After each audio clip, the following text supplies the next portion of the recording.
साथीहरु नमस्ते। आज हामी पेरिमिटर अफ सर्कलको बारेमा चर्चा गर्नेछौँ। Perimeter of a circle. Perimeter of सर्कलको बारेमा चर्चा गर्नको लागि सबभन्दा पहिले हामी बनाउँ सर्कल। यो एउटा सर्कल बन्यो। सर्कलको यो जो बाउन्ड्री लाइन छ यसलाई भनिन्छ circumference of the circle which is denoted by C.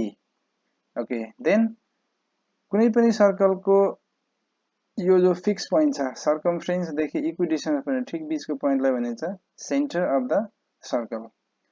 त्यसैगरी यो सेन्टर देखि पास हुँदै सर्कमफ्रेन्सको दुईवटा पोइन्ट जोइन गर्ने लाइन सेगमेन्टलाई भनिन्छ diameter which is denoted by D र यो सेन्टर देखि सर्कमफ्रेन्स सम्मको डिस्टेन्सलाई भनिन्छ radius which is denoted by are.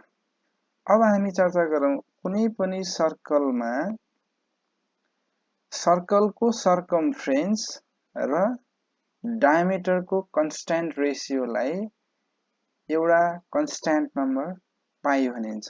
So अब हामी के भन्न सक्छौं भने pi is equal to constant ratio of circumference and diameter of a circle. अब यहाँ बुझ्नुपर्ने कुरा यही हो, मेन कुरा भनेको यही हो। पाई भनेको एउटा यस्तो कन्स्ट्यान्ट नम्बर हो जुन चाहिँ सर्कलको सर्कमफ्रेन्स र डायमिटरको रेशियो हुन्छ, अर्थात् circumference by diameter is equal to pi. त्यसकारणले अब हामी लेख्न सक्छौं pi is equal to C by D.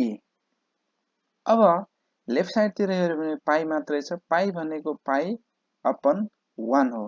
अब इक्वेसनको बोथ साइडमा एक एकवटा फ्र्याक्सन भएपछि हामी यहाँ के गर्न सक्छौं भने क्रस मल्टिप्लाई गर्न सक्छौं। क्रस मल्टिप्लाई गर्दा 1 इन्टु सी, सी हुन्छ is equal to pie into D, pie D हुन्छ। अब यहाँनिर अर्को इम्पोर्टेन्ट कुरा भनेको डी भनेको डायमिटर। यो डायमिटर भनेको जहिले पनि रेडियसको डबल हुन्छ, D is equal to 2r।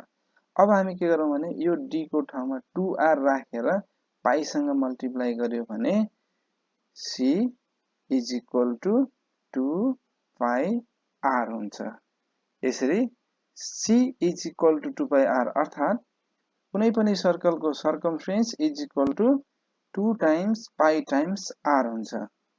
Thank you very much.